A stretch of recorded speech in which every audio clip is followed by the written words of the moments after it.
Hello, I'm Stuart Bowes, and this is the Net Hero podcast. Thank you so much for supporting us over the years. And if you've not come across our channel before, let me tell you what we do. The Net Hero podcast is part of FutureNetZero.com, a platform which believes that better business makes a better planet. We're all about people doing things that enable the planet to become more sustainable. That means reducing emissions, that means creating new things and products that we can all live and survive with, because at the end of the day, we can't hold back our development.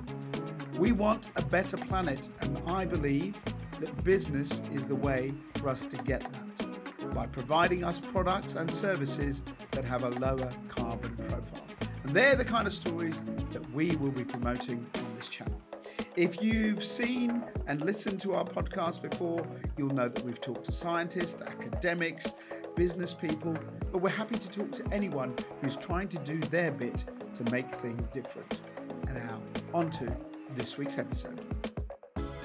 Now, I've just had a bit of work done in my house, and one of the things I did change is flooring. It's one of those things that you get around to every once in a while. You might have carpet, you might have laminate, you might have stone. But obviously what happens is your old flooring normally gets thrown away. But what if you didn't? What if you could recycle your flooring? What if your flooring that you put in could be made from recycled material to begin with? Well, that's what our company has been doing for a little while now. And I'm delighted to say, joining us on the Net Hero podcast this week is Susana Lopez from Altstone. Susana, hello. Hi, Sumit. Hi, it's a pleasure to be talking to you today. It's a pleasure indeed. And I like this. So the reason I wanted to get you on, we spoke on LinkedIn. Well, spoke on LinkedIn. This is what people do. But I was very interested to see what you're doing with your company. Let's just start to explain to the listeners, what does Altstone do? Do you actually make flooring, or are you sort of going to collect recycled flooring? How does it work? Well, we don't actually make flooring.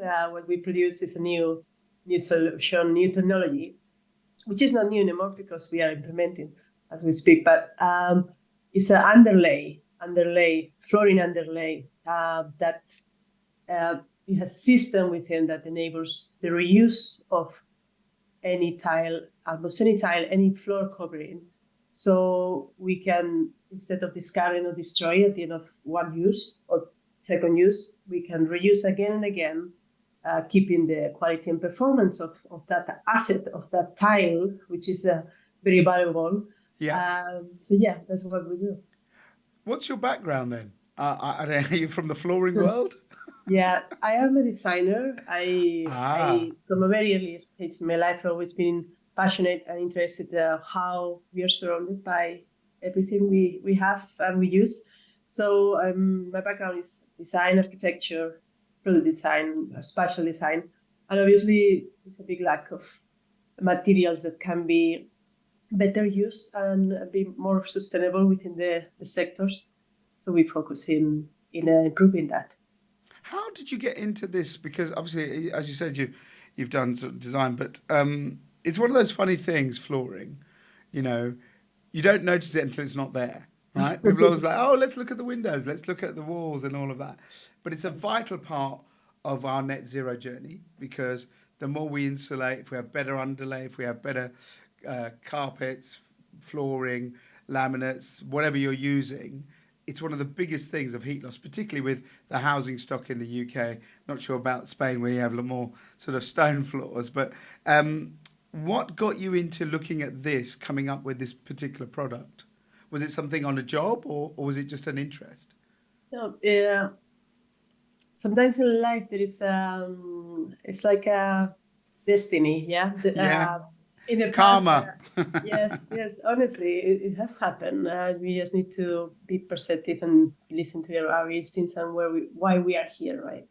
So basically, previously to Florina, so I was pioneering LED lighting. Right. In the architectural globally, so which has been pretty much achieved through the years to decarbonize the lighting energy side of that. But then, of course, if we look more into the materials, solid materials, and like you say, you can look to many pretty different materials, but flooring is not a very attractive part of the sector and very unappreciated because it's just there the path is very important. No? And so life changes and obviously opportunities, and always believing that I'm here not just to be one more designer, but to show the path to others that we can do better. So I have obviously the different approaches to me, to the different also friends in the past, and then manufacturing side, which is very important to bring a new product and more in an old sector like flooring, because it's been not changed for so many years. And it needs obviously a big cooperation to the different stakeholders and parts to make it happen. So I've been, I won't say lucky, because I work really hard to be where we are today, and the path that we are working together with all the different stakeholders. And this is very important for each entrepreneur, but business that is willing to bring a solution that is obvious and that leaves obsolete completely what others are doing as we speak. So I can say that I've been privileged to understand that the learning path of my journey is obviously progressing towards better outcomes for others to help and do the same. Yeah, yeah. And the flooring thing came along by chance because you were doing a job in the sector, or it was just you were looking at material and you thought this was the right thing? I've been always interested in, like I mentioned, in any material, any product that surrounds us, because everything has to be considered Yes. to center the green. You know? So for me, obviously, it's very different. Like I mentioned, lighting or flooring is completely different sector and part of the building. But it's a choice. It's a choice because obviously I've been approached through my career from different parts of the stakeholder buildings and materials, and it's a choice because we need to realize flooring, as you probably have checked over the last few weeks, it's a big sector. It's a massive sector, billion sector Yeah. that really needs acceleration in change. Yeah, and it's haven't been considered as much. So it needs attention and it needs to be addressed with the respective stakeholders that are in charge of it, and so we can do it together. It's So nothing what to is be your more. what's your actual underlay material made from? Can it be made from anything, or is there a particular fabric or a particular kind of plastic you use? Yeah, we use polyolefin, which is fully recyclable. But mainly, what we always advise to our customers is to reuse, Right. because once it's implemented, it can be left there to be reused several, almost indefinitely applications. So the only material that is basically assemble and disassemble are the tiles. Each time that you want to Right. renovate or refresh the space, the tile, the floor covering is what is moving, which we are converting it modular, basically. Any Yep, tile gotcha. Yep. become modular. But our underlay is high tech, it's durable, very durable. so the idea, not the idea, but what is happening is it stays there Yep. for reuse itself. So Very important. let's do an example, right, which is quite fresh in my memory. A wooden floor, and there was an old carpet there and an underlay. You throw that all out. Could you lay your new underlay on top of that wooden floor? And then I should say, actually, I want to put a vinyl down. A couple of years later, new person moves in, they go, oh, I want to change that to wooden, engineered wood. Or another person goes, I want to change it to tiles. Are you saying that they could all just come off, but the underlay can stay and support all those different types of flooring material? That's correct. Yeah, that's correct. You will just remove that floor that you have decided to Yeah. remove because you want just Wow. to refresh the space or renovate. And then also that material, that tile that you are removing, because they are all assets, right? Of So we course. can remove them in one piece, not destroying them. Then we can reuse in another location, right? So we have different important things there that it needs to be considered. And obviously the assembly is faster and more profitable, as well as you don't have to, once the old tile is removed to be reused in another location, you don't have to level the Yes, floor that's again, so which is expensive. a And very important yeah, part of the operation. And, it is. and obviously, it's a clean way how to assemble this assemble. It's also enabling fitters to do the job healthy way as well for them, no? Which is yeah. There's a Yeah. the actual material that you put your underlay material. What do you do with it onto? Do you have to sort of? I assume you have to glue it onto the base, whether it's concrete or wood, the actual base of the floor, and then it just stays there. Is that right? Well, we are getting rid of concrete adhesives. Ah, Yes, which is a very important part of the process as well.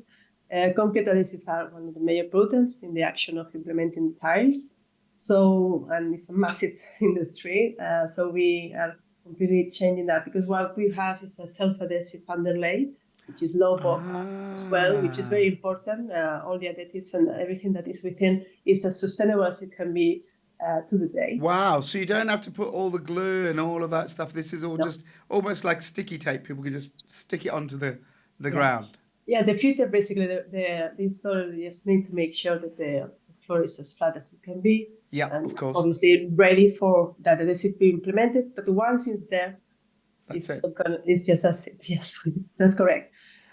The idea I thought was very clever, which is, and this is very important in the business world, which is really where we're talking.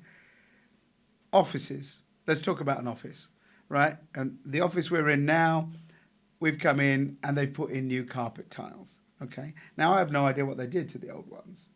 Hmm. And, we do a show, the Big Zero show, maybe you can come to it, but we do it in Coventry. And when we put it on in June of 23, I said, they said, oh, do you want some carpet? I said, no.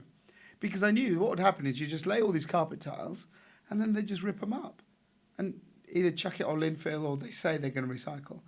But what you've created here is a way to have that thing that every business wants, their new look when they come into an office, but try and be as sustainable as possible. So are you offering a service now where you actually supply the tiles as well, and you can say, right, you can have this, you don't like it after 2 years, change it, but the great thing is everything is in a circular economy? What we do is we provide the flooring underlay. So we help with the installers and general contractors to be correctly implemented, which is one of Yeah. the first phases of the successful operation, the successful operation. And then we enable those tile suppliers, doesn't matter where they are located. Obviously, we want and we embrace always to work locally, as local as we can, as part of the circularity and Of keeping course. products within that area. So they can offer other services to their clients, because at the moment still I mean, customers buy square meter, buy the tile, Correct. Yeah. but our obviously what we are working on is towards asset as a service, no, tile as a service. We need to, instead, we don't need to own products or materials. What we need are healthy experiences, yeah, Yes. through a lifetime. So basically, what happens, because the tiles become assets that can be reused instead of, I mean, as we speak, obviously the models are growing step by step, but instead of a client being able just to buy a tile for exhibition, for example, for a few days, Yes, of course. Yeah. or for 3-5 years in a hotel that they are refreshing every 3-5 years or 7 years, they can rent or lease a tile. Got you. You know, Got so you. so that's very important, because the value is not depreciation, but on the opposite around. I mean, the asset through lifetime will get more value. Obviously, keeping the performance and the quality of that asset, but in this case, the tile, and that is what helps customers and users of the products to get more value from it, but also do better with materiality, which is most important. But can it? I can see that can work really well with stone tiles. But if you have carpet tiles, they eventually wear out. Even wood can wear out. So, is there a limit to this? Because obviously, the idea of a tile as a service sounds great. if it's a nice stone tile but even they can get chipped. So are you expecting this business, that you're trying to build here, that you will have certain grades where you say, actually, after a certain number of uses, we have to get rid of it, or we have to recycle it and start again? Yeah, one part is the reuse. Reuse is one thing, and then the recycling. Yeah. Yes. Now, every material, whether it's a carpet, vinyl, natural stone, ceramics, marble, has a life expectancy. Of course, it will degrade over time. Yeah. All depends of where that material has been implemented and the use of that through the lifetime that has been implemented in that specific space, and also the tile supplier of that specific material. Gotcha. So obviously there are different considerations that has to be taken into account in the lifetime through the next years. Obviously, as we work forward, how the performance in each case works. So it will be more accurate way to say natural stone tile lasts 100 years, and then maybe it can be scratched a little bit or broken, but we also have expertise to repair. Okay. Yeah? So we can always repair. Repair is a very important part of the circular economy in keeping materials in good performance, because any material can be repaired. Yeah. Any surface. It's always the cost, though, isn't it, Suzanne? People go, it's like, not that long ago, my mum had a TV, the colour had gone, and then she's like, I want to get a new one. It doesn't work. I said, hang on a second. And basically it was a bunch of lights in the back. And I found probably one of the few repair guys. He was a very old man. He was brilliant. But he said no one repairs. And this culture is there, isn't it? We have to flip that culture to say, actually, if the tile is cracked or a slate or a piece, don't throw it. Can you fix it? Yes.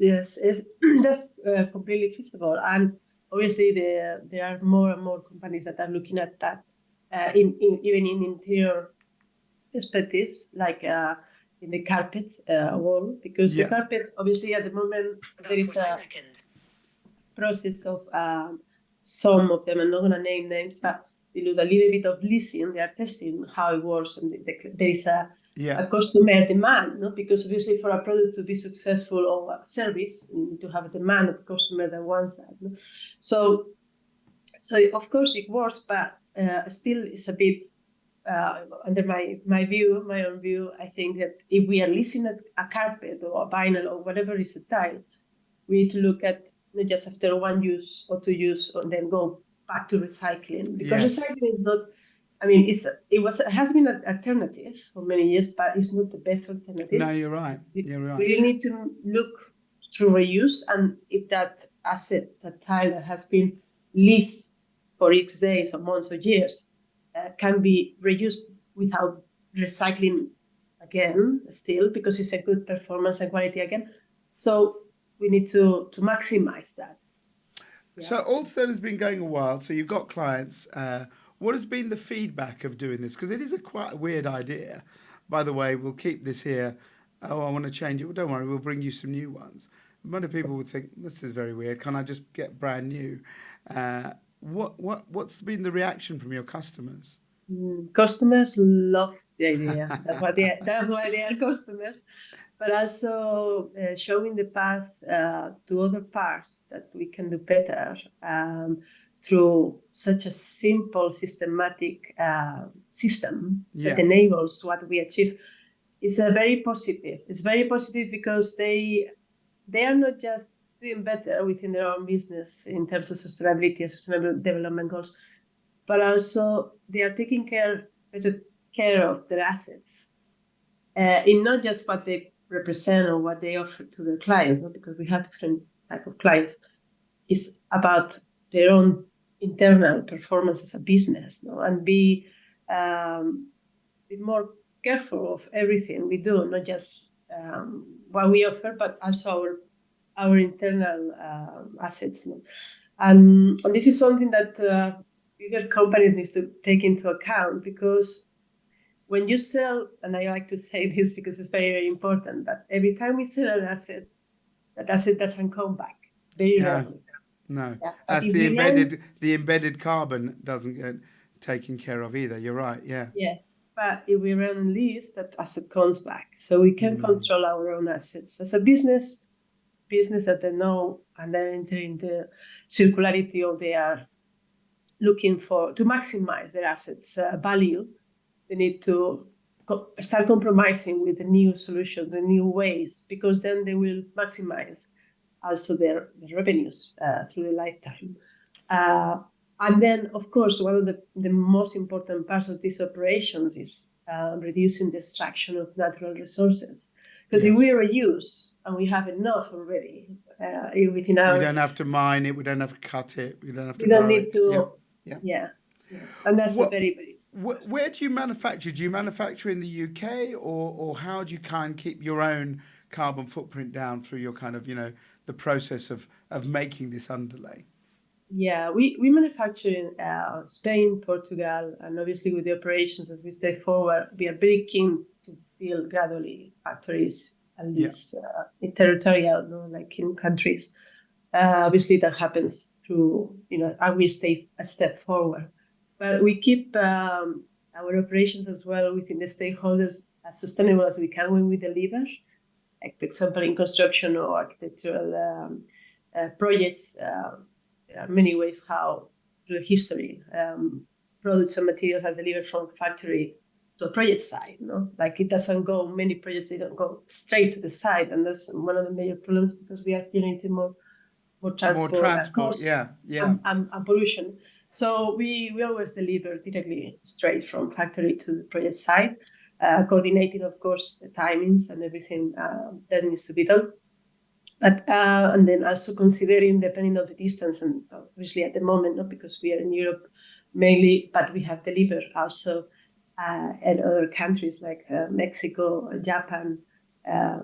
Different countries. There's a lot of air miles there, Suzanne, isn't there? So what we look at is obviously sending, like, more in terms of maybe air freight, like sea freight, which is obviously lower emissions. So we need to look at the moment at this stage. Obviously, ideally, and we are working to expand and through those different options in having partnerships with other manufacturers that see the opportunity, because this is, at the end of the day, it's a win-win operation for everyone in a game-changing sector. So what would you say to critics who say, well, you're still manufacturing, abroad, and you have to ship it? There's a big carbon cost to that. Would you say, well, actually, there's a one-off cost, and then you keep the cost down by reusing? Is that your response? Well, there are different things there, obviously, because they already, and the way they are operating is unsustainable. So anything that can help them to reuse is the most sustainable option. Yeah. Starting by that. Then, of course, when they see the results, they will have to transport again another underlay. Yeah. I get it. To make the operations of their purposes of whichever business they have within their premises. That's the main focus. Obviously, it's a clear understanding because it's straightforward to understand that. Yeah. Okay. Before we go, a couple of quick questions. Obviously, as I said right at the beginning, flooring is vital, right? It's a vital part of how we keep warm, or in certain countries, how we keep cool. So what do you do in terms of the energy profile of your underlay? Is it designed so it can be cool in places where it needs to be cool, or be warm in other countries where you need the heat in the floor to keep places comfortable? First of all, like I mentioned already, our underlay is high tech. So it's not just 3 millimeters foam, recyclable and durable, but also it's water resistant, fire resistant, and also improves acoustics. So in a very small profile, you have very high technology that can help through the different spaces, basically, whatever is desirable or what is needed. Like, for example, it's also compatible with most heating systems, right? Gotcha. So, right. Depending on what is the purpose, again, of that space, then it can be just... So if you wanted to lay underfloor heating with your underlay, you can. If you want it on stone for it's cooler, you can do that. That's what you're saying? That's correct, yeah. Yeah. Where is the future for flooring? as you said right quite early on, you said sort of not very well appreciated. People have done lots with lighting. People do lots with insulation in walls and insulation boarding for, kitting out offices. But you're right, flooring's not been one that most people think about. Do you think it has a big role to play in trying to cut our emissions? It's a massive role to play for flooring, because it's like any other part of the building needs to be considered. But as you say, it has been probably less considered, but it has emerged in a very massive way. It needs to be changed, because there's billions of market sector every year, and it grows massively every year. And as it grows market sector, the impact is bigger. Yeah. So it's one of the parts of the building that really requires a faster change for us, obviously, to get all the opportunities that embrace. And that's something that, like we were saying, in the different products or equations, the products we need to consider, because it's a part of the building that is not that much appreciated, doesn't need to be appreciated.